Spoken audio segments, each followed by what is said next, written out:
Selamat datang di apartemen kami. Saya Wulan dan ini Aiman, suami saya. Kami pemilik apartemen di sini. Yang dihuni hanya lantai 1 sampai 5 saja. Lantai 7 sampai 12 tidak digunakan. Lantai 6 tidak dipasarkan? Lantai itu banyak kerusakan. Takutnya berbahaya, jadi kami tutup dan dilarang untuk masuk.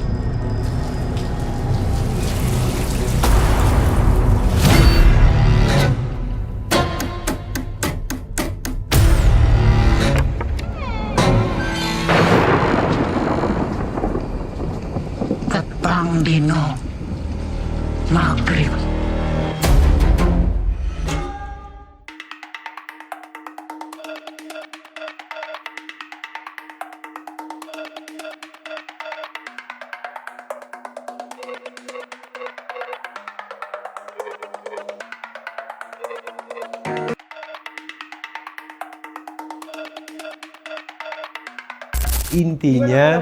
Intinya ada sebuah adegan yang mengharuskan si Cinta, si Kalista sama aku, ya kita ibaratnya adalah sebuah masalah yang mengakibatkan kita harus bergulat di dalam air. Di syutingnya juga di kolam yang cukup dalam, kayaknya 4 meteran gitulah. Terus ya udah kita harus nyelam ke bawah dan cukup susah lah nahan napas.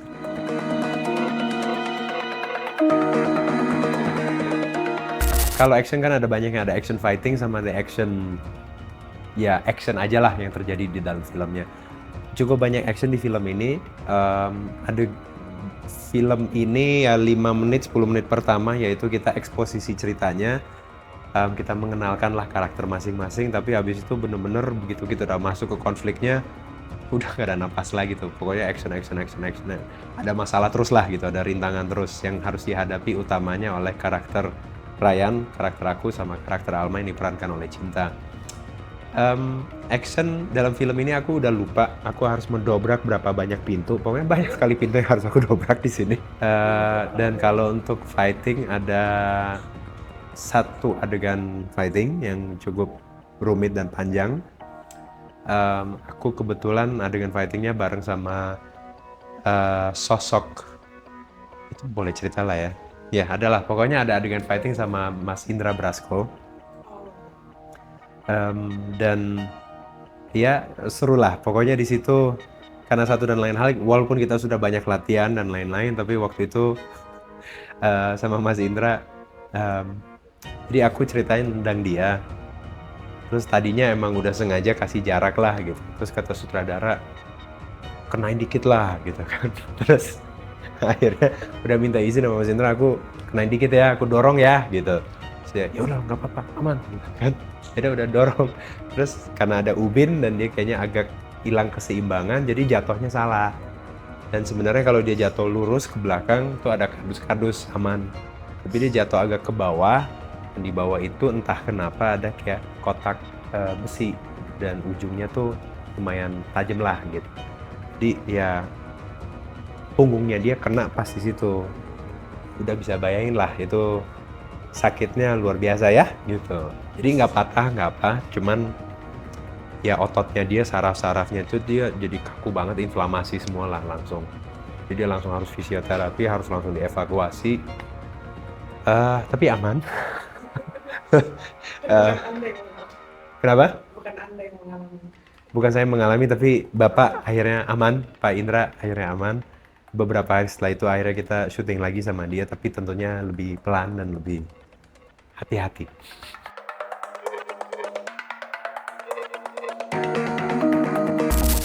Ya karena aku di sini kan ceritanya detektif, jadi kalau detektif kan emang pada dasarnya menelusuri kan. Kayaknya yang paling banyak berhubungan dengan sosok-sosok misterius itu karakternya Cinta. Tapi kalau aku juga cukup banyak berhubungan dengan sosok misterius Miss K yang ada di film ini. Ya maksudnya cukup seru karena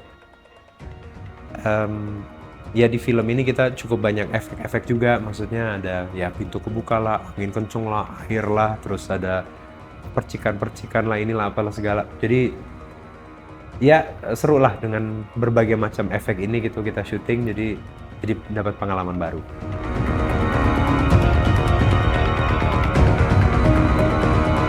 Enggak, ini pertama kali sama Mas Guntur, dan aku senang sekali bisa kerjasama dengan Mas Guntur karena ya kalau kita syuting kan pasti selalu ada drama-dramanya, ada masalah ini itulah gitu kan.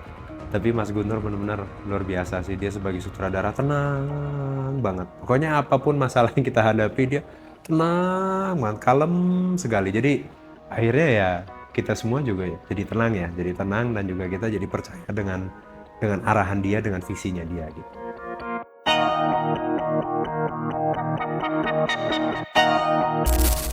Kalau secara teknis yang paling rumit ya pastinya guling-guling mobil karena itu emang bener-bener ada alat khusus.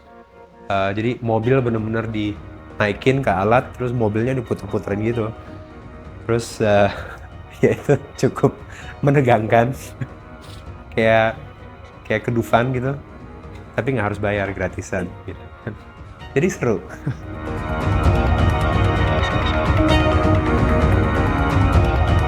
Kalau sama Cinta, kita kenal udah cukup lama ya. Kayaknya 10 tahunan udah kenal lah gitu. Jadi ya udah sama-sama kenal dan sama-sama ada keturunan Jerman juga ya. Jadi dua-duanya tuh emang lumayan blak-blakan lah. Dia lebih blak-blakan daripada aku ya gitu. Jadi ya enak aja sih sama dia, dan juga orangnya tuh kalau diajak ngobrol tuh ya orangnya sangat tulus, sangat jujur gitu kan. Jadi enak sih kerja sama dia. Jadi untuk bangun chemistry sih nggak terlalu rumit ya. Jadi karena dia saking belak-belakan, kan ada beberapa orang tuh, belak-belakan banget gitu kan, jadi minder malahan. Tapi kalau aku justru suka, karena akhirnya aku tahu ya udah kalau sama Cinta dia nggak mungkin bohong gitu kan. Jadi kalau dia suka, kalau dia nggak suka ya dia bakal ngomong nggak suka gitu. Jadi lebih enak aja gitu. Nggak banyak nebak-nebak jadinya.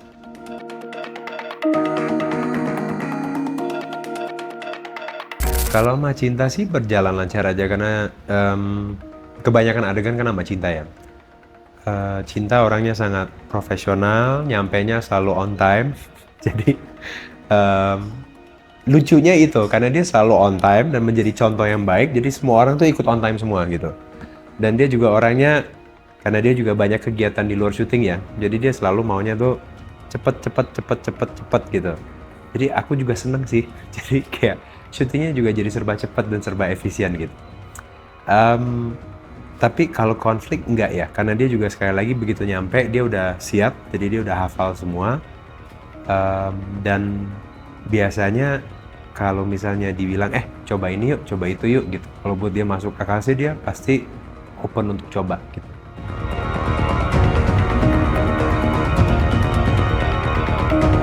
Kalau kebetulan Pasutri Gajah itu udah syuting dari Juni tahun lalu. Tapi kebetulan tayangnya awal tahun ini. Kalau Architecture of Love kita juga syuting akhir tahun lalu.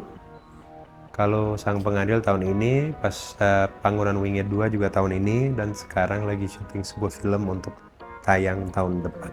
Kemarin memang biasanya aku lebih selektif aja gitu ya, dikit. Tapi aku lihat kayaknya orang lain juga bisa tuh banyak gitu kan, coba gitu kan.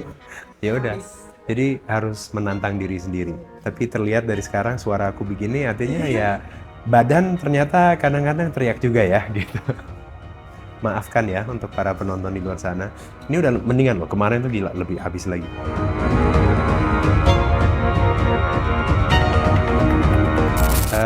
Ya jadi kan satu ada acting ya. Ada acting, terus kedua ya ada bisnis juga. Bisnis itu aku kebetulan ada dua bisnis. Satu itu emang perusahaan investasi, itu di startup, UMKM, dan lain-lain. Terus satu lagi itu sebuah perusahaan consulting namanya Habibie Innovation Incubator.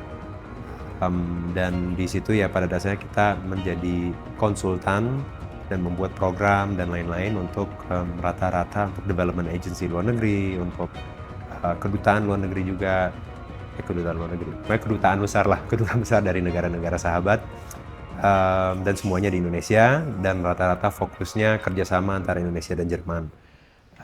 Kalau untuk investasi sih itu rata-rata fokusnya di Indonesia, tapi juga ada investasi di Singapura, Filipina, sama di New Zealand juga gitu. Untuk cara mengaturnya harus time management yang sangat amat disiplin, dan pada dasarnya ya nggak ada waktu kosong ya, jadi pada dasarnya memang setiap hari pasti ada kerjaan dan harus mengerjakan sesuatu.